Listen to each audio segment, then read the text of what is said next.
Hello everyone, this is Wandering Tati. I am here in part 2 of my trip to Sevilla.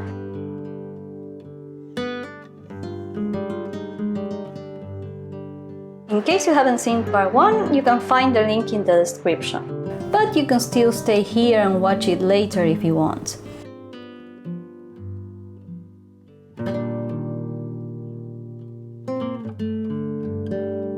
As a bonus track, we will cross the bridge towards the neighborhood of Triana, where we can visit the Ceramics Museum, the markets, and the lovely pedestrian zone.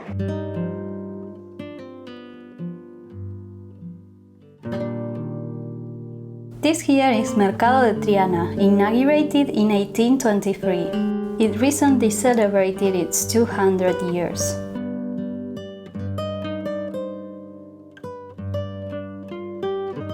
And now we are walking through the lovely pedestrian zone, filled with restaurants and cafes.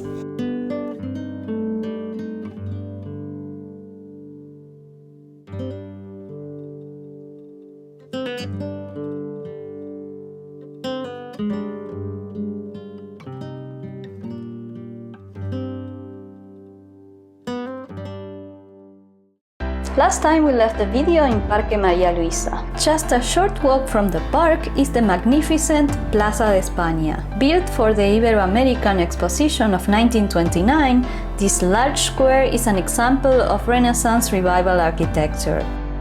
The plaza is surrounded by a canal, making it one of the most charming spots in Sevilla. You will surely love to take a picture there. As a fun fact, this magnificent plaza has been chosen as a location by the entertainment industry many times. For instance, you can see a lot of it in the recent Netflix series Chaos.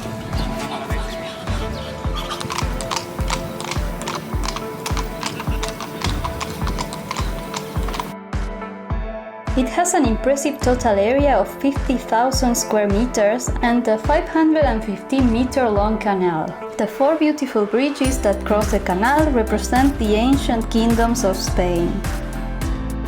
The main attractions of the square are its semicircular lake, the Twin Towers, the benches on which 49 Spanish cities appear through tiles, and its beautiful ceiling.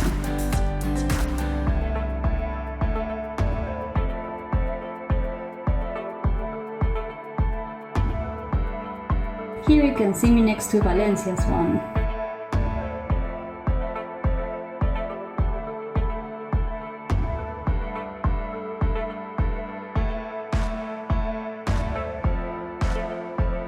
You can also access the balconies to enjoy a wonderful view of the plaza.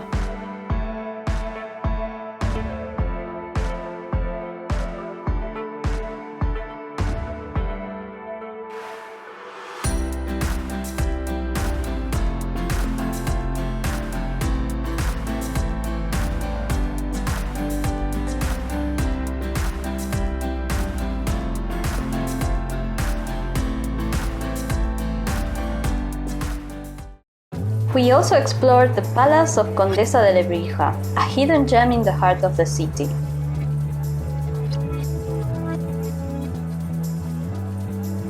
This palace is famous for its extensive collection of Roman mosaics and beautiful Andalusian architecture.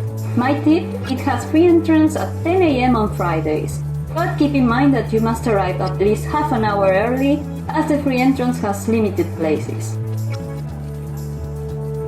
Every other time, the tickets are 12 euros per person. And to be honest, with how much tickets cost for everything else in the city, I would have not paid to go to this one.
Our adventure continues in Isla de la Cartuja, an island in the Guadalquivir River.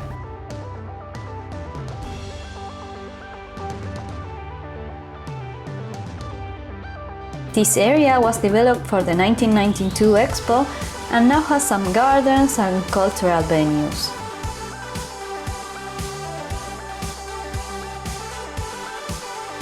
The day certainly did not help as it was rainy, but truthfully this area felt quite abandoned, which is a shame. This part here is the Centro Andaluz de Arte Contemporáneo, a contemporary art museum that unfortunately was closed at the time we passed by.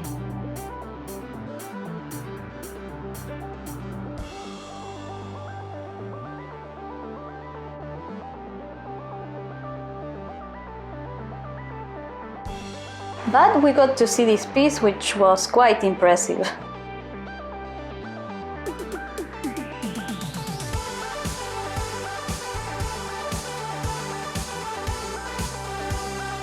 One thing I certainly did like about this island is the shopping mall at Torre de Sevilla.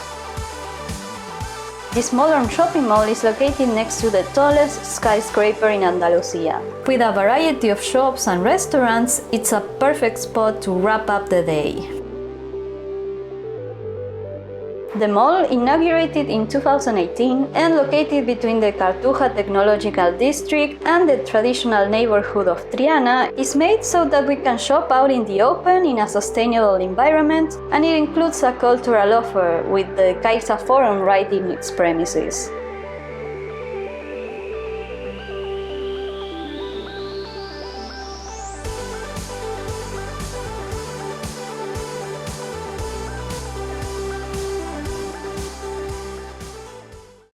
Now, last but not least, we explored the famous Real Alcázar de Sevilla.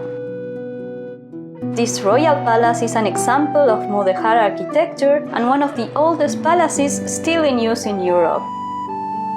The lush gardens, lovely courtyards, and intricate tilework make it a must visit.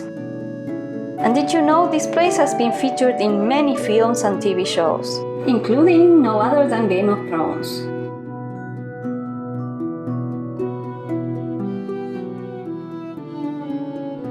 Something I should mention is that there was a confusion regarding the queue we were supposed to be in.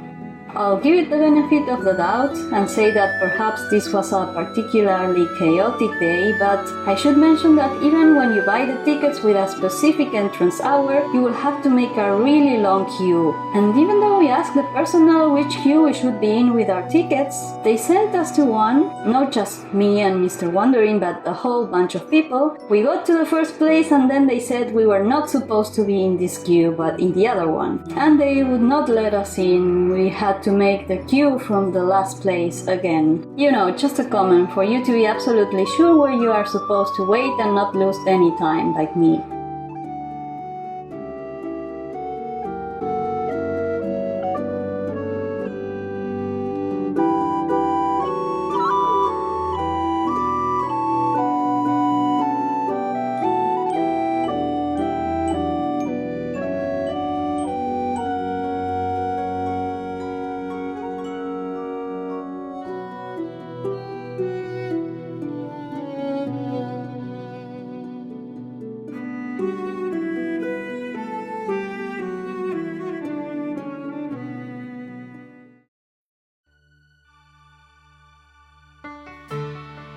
You may wonder, why do we have a disco ball in the middle of a historic palace, right? And this is because at the time you could go to a lights and sound spectacle during the evenings in the palace's gardens, called Naturaleza Encendida, which is available only occasionally, so you should check out their website to know what's the next time.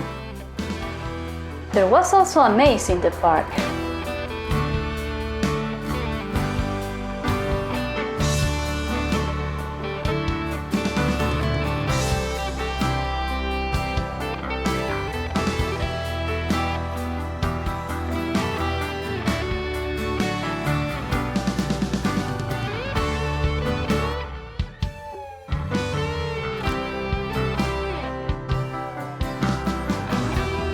"2,000 years later." To be honest, it was starting to get a bit frustrating not to find the exit. But we were finally free.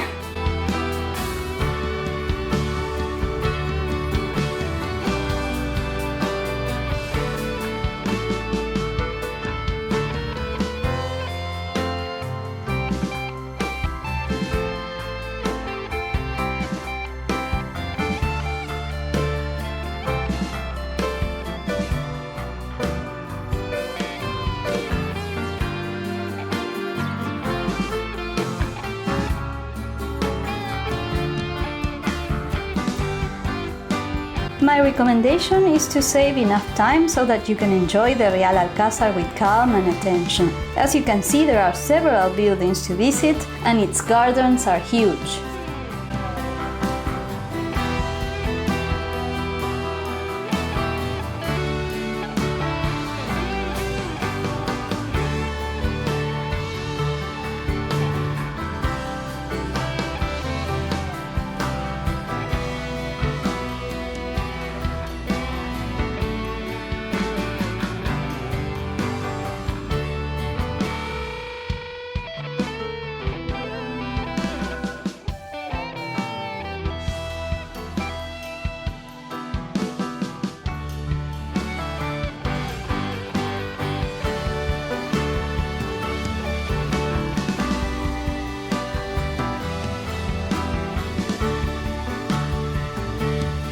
You know, can any historian confirm which drugs had the artists who made these ceramic tiles consumed?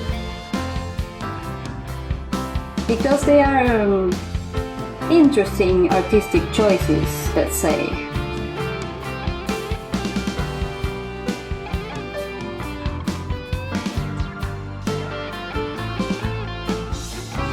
Here we also came across some impressive tapestries.